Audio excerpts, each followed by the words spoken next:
Local 4 News starts now with a breaking news alert. That breaking news coming from Detroit Police Headquarters. A suspect is now in custody in the murder of Samantha Wall. Wall, of course, a beloved leader in the Detroit Jewish community, was stabbed to death late last month at her home in Lafayette Park. We want to get out to Jacqueline Francis. She's live. Jacqueline, you just got an update on where this arrest happened. Tell us what you know. That's right. All police will tell us right now is that a person was taken into custody for the murder and that person was taken into custody in Kalamazoo. What their connection is to Kalamazoo remains unclear. But after weeks of not knowing, this seems to be a break in the case. After weeks of unanswered questions, Detroit police have taken a suspect into custody for the murder of Samantha Wall.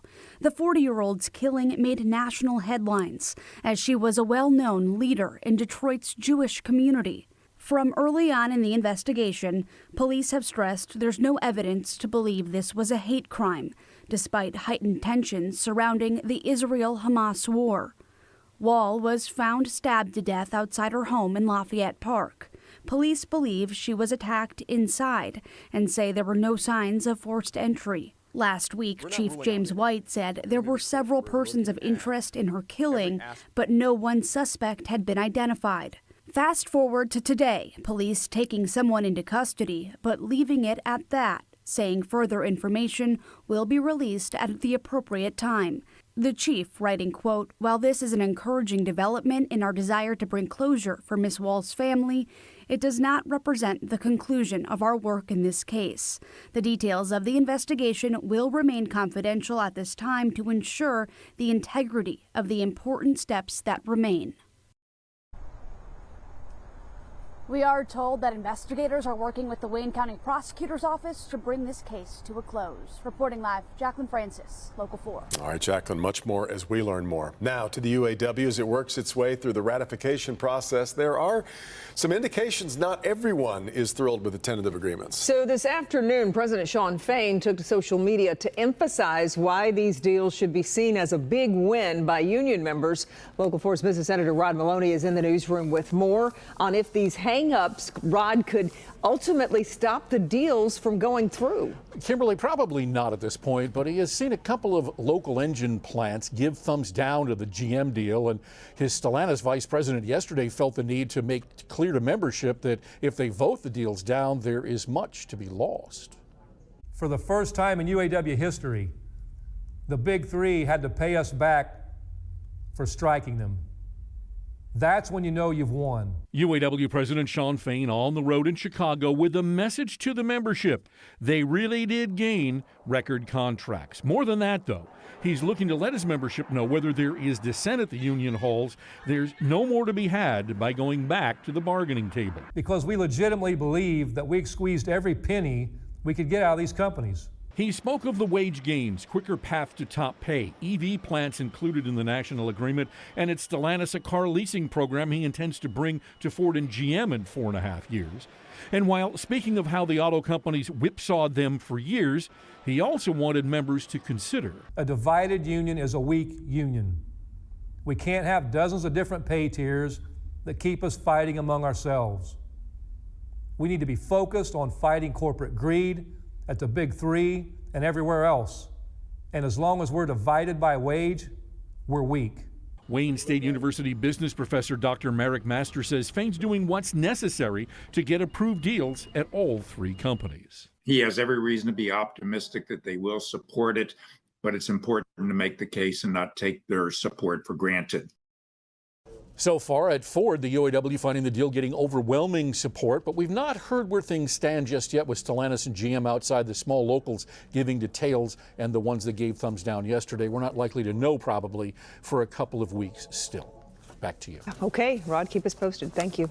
Democrats and Republicans preparing for a new power dynamic in Lansing. The House will be evenly split between the two parties in just a matter of days. This after two state representatives won their races for mayor in Westland and Warren, both Democrats. Will Jones joins us live. This could have an impact on legislation getting through Lansing in the short term, Will. Yeah, Devin, this is a temporary end to the Democrats' trifecta in Lansing until those members can be replaced. So in the meantime, Democrats are going to have to make some changes on how they do business. Democratic state reps Lori Stone and Kevin Coleman changing their titles to mayor. Stone in Warren and Coleman in Westland. And I have a few more days to serve as our state representative, a job that I love and cherish. I love doing this, but I'm even more excited to serve my community as our next mayor. Their victories impacting the balance of power in the state house. Democrats are losing their slim majority for a 54-54 split with Republicans. They've mostly relied on their own caucus as opposed to going across the aisle. So it will significantly complicate things. House Republican leader Matt Hall hoping to find common ground across the aisle, saying together we can forge compromise and achieve the most productive months of the session, or the House Democrat leadership can take their ball and go home until next spring. The Democrats have controlled both chambers. A spokesperson for Governor Whitmer releasing a statement celebrating their accomplishments, arguing this legislative term has been one of the most productive in state history, and also saying the governor will work with anyone on kitchen table issues for Michiganders. Our majority is contingent on these seats. The Westland seat and the Warren seat are very strong blue seats, so it's not going to change hands. Lori Stone was not available for an interview today. The governor has the power to call for a special election to replace Stone and Coleman. That will happen likely early next year. We are live. Will Jones, Local 4. All right, Will. All right, take a good look at this photo right here. The orange SUV here is suspected to be involved with a road rage hit-and-run crash in Taylor. A black sedan could also be involved as well. Happened Saturday afternoon at the corner of Birch and Woelfel near Telegraph. Megan Woods picks up the story from there. Neighbors tell us they saw two vehicles speeding down the street, chasing after someone on a mini bike, and led us to these tire tracks where they say that person was hit. So there was a safety issue to begin with. Then this road rage confrontation. Taylor Police Department has a lot of questions regarding this case, but the biggest one is who was behind the wheel of this dark orange SUV. Lieutenant Detective Frank Canning says that driver didn't just chase the mini bike. Driver of the SUV pulled up alongside of him and accused him of potentially being in possession of a mini bike that belonged to him that was stolen a week prior. Eventually, the SUV sped past the 20-year-old on the bike and turned into a driveway to cut him off. At which point, the gentleman operating the mini bike crashed into the truck. He fell from the bike. While he was on the ground, the gentleman driving the SUV backed up over the mini bike and took off. The 20-year-old on the mini bike was taken to the hospital with a shattered pelvis. Investigators are still looking at whether the bike was stolen, but at this point, they really need to talk to that driver. The fact that someone would cut someone off resulting in a crash, and then clearly you have an injured party that's left behind and you're just going to drive off. I mean, there's a lot of troubling concerns with this. So we're trying to seek out and learn the identity of him so we could talk to this other party involved and kind of get a complete story as to what happened. In Taylor, Megan Woods, Local 4. All right, Megan. Candidates in the 2024 Republican presidential nomination are meeting for their third debate. That's going to be in Miami tonight. 5 candidates will be on the stage, including former South Carolina Governor Nikki Haley, Florida Governor Ron DeSantis, businessman Vivek Ramaswamy, U.S. Senator Tim Scott, and former New Jersey Governor Chris Christie. It airs live tonight, 8 p.m. right here on Local 4. All right, Bernie's here now with us. That can only mean one thing.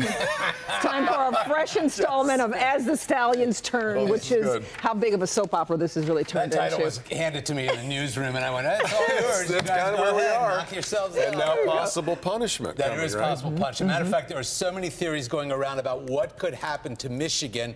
Michigan must reply to the Big Ten by this evening. As you know, the conference has notified Michigan of the possibility of disciplinary action. We've got highlights of Jim Harbaugh. According to CBS Sports, Michigan's going to look at this situation as an NCAA issue rather than a violation of the Big Ten sportsmanship policy. ESPN says Michigan will argue that Big Ten Commissioner Tony Petitti has no power to punish either the school or suspend Jim Harbaugh. Also, you could be sure that if Harbaugh is suspended, they're heading right to the courts to battle it out there. And Yahoo Sports is reporting the NCAA has not connected the scandal to Harbaugh, but most see that as minor because NCAA bylaws state The head coach is responsible for his staff.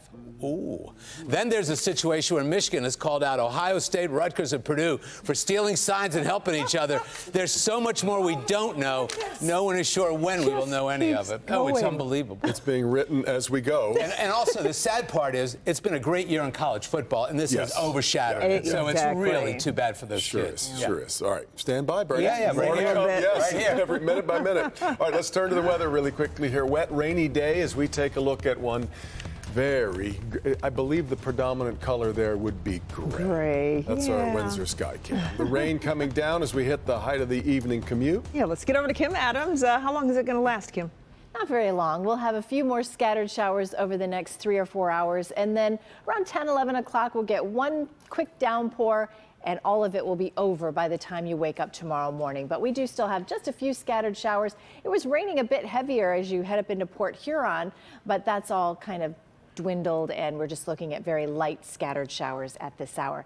It's chilly, though. Up in Port Huron, it's only 36 degrees, just a few more degrees less, and that would be snow. But it's warm enough to support rain in Port Huron. 43 in Mount Clemens, 47 at City Airport, and 46 at Metro Airport. Tomorrow, we start the day with some clouds, 43 degrees. But as the day goes along, skies start to part a bit, the clouds go away, and we get a little sunshine. That gets us up to a high of 53. We're going to talk about some freezing cold temperatures for the weekend in just a few minutes.